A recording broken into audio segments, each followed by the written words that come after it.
नमस्कार, मी सौ दीपा दिलीप सरोडकर. आता आपण आहे कणकवलीतील नागरिकांसोबत. नमस्ते काका. नमस्कार नमस्कार. कणकवली नगरपंचायतीची निवडणूक जवळ आलेली आहे. तर एक नागरिक म्हणून तुमची काय प्रतिक्रिया आहे?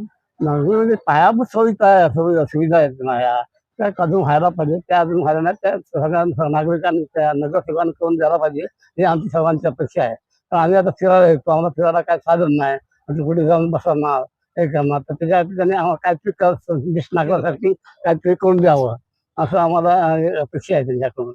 तसेच इतर आरोग्य सॅनिटेशनचं ना ह्या ज्या इमारती आहेत ना यांची जी घाण आहे म्हणजे सांडपाणी वगैरे आहे, ह्याची व्यवस्था झालेली नाही. नुसत्या इमारती इमारती बांधल्या आपण सांडपाण्याची व्यवस्था काहीच केलं नाही. काय झालं काही वर्षांनी आरोग्य धोका आहे.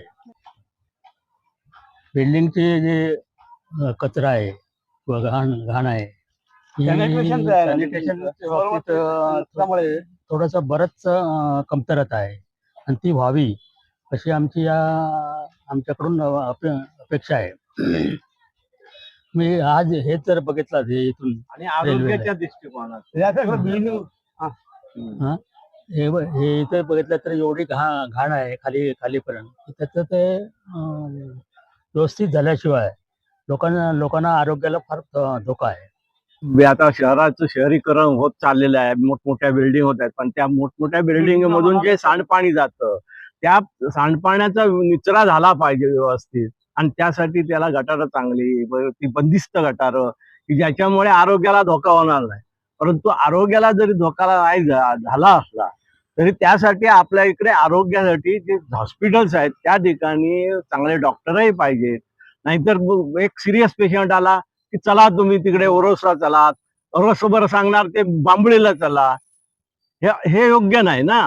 म्हणजे आपल्या सिंधुदुर्ग जिल्ह्यात काय आहे सोय आरोग्याची? ज्येष्ठ नागरिकांसाठी उद्यान म्हणा किंवा काही ज्येष्ठ नागरिक सोयीच नाही काय. ह्या सोयी झाल्या पाहिजेत.